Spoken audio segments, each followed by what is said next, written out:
deserving souls who have opened their hearts in absolute surrender. They don't need much cleaning. There is a next level where minor little bit of cleaning is required, but their own self remorsefulness will open that up.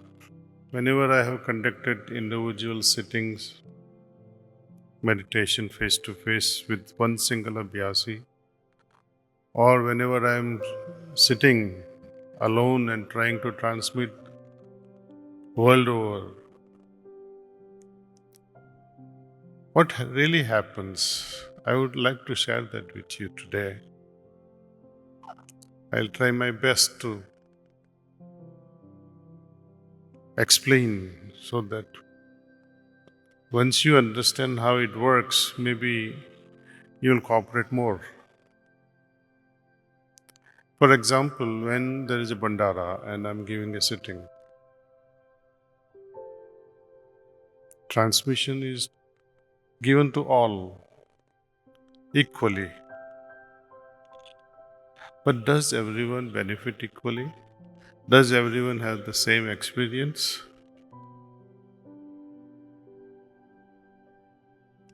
Does everyone absorb transmission to the same extent? Not at all. Out of 100, for example, maybe 10 or 20 abhyasis will absorb immediately. And when another 10 or 20% are just struggling with meditation and they reflect, why am I not experiencing something profound? They become remorseful at an individual level, perhaps. And in this state of remorse, expressing this remorse to the great master, somewhere the heart opens up and they begin to receive transmission in gusto. Minority of individuals who are not able to receive this transmission or grace, the hearts, because of whatever reason, temporary or chronic. Temporary because sometimes when you are going through some emotional turmoil, someone has passed on in your family, or someone has failed an exam in your family, or someone is sick in your family, sometimes we remain preoccupied with such worries. And that also diverts us from opening our hearts. So, most of the time is spent in cleaning such individuals parallelly.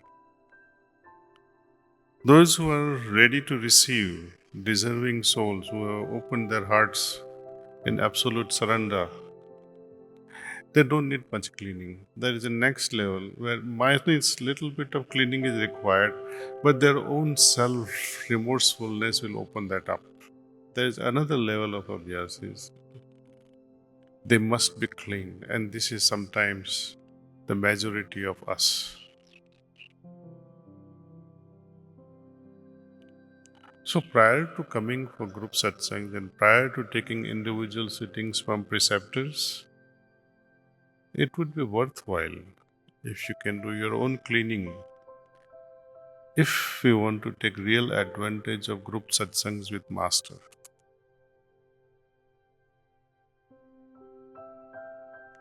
All these ashrams, why do we build ashrams?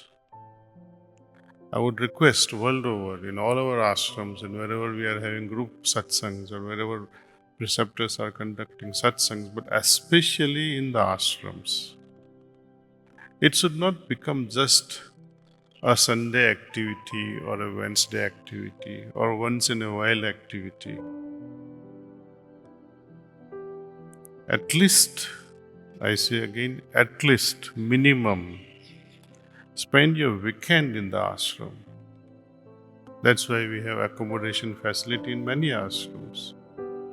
Those who don't need, they have their own houses, but they can go Saturday, spend entire day, work in the ashram, do some volunteer work, read a book, contemplate, exchange ideas, and I would highly recommend have some sort of a discussion, contemplative discussion, not intellectual to prove any point, but heartfelt discussion on Babuji's literature.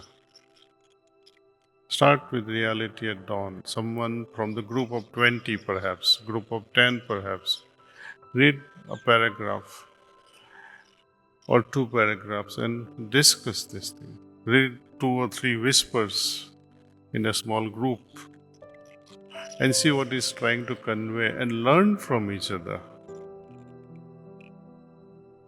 Work together in ashram, create beautiful gardens. How we create beautiful gardens is also a reflection of our inner condition. How we communicate with each other in a group.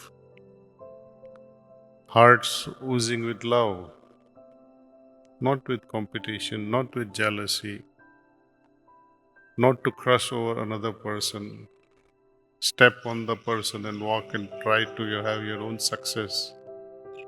That's a corporate world. But there too, in the corporate world, our abhyasis should prove themselves that they are beyond politics and they are beyond human weaknesses. If our goal is to rise above animalistic attitude to at least becoming human and wait for the angelic transformation, it's a wide, infinite journey.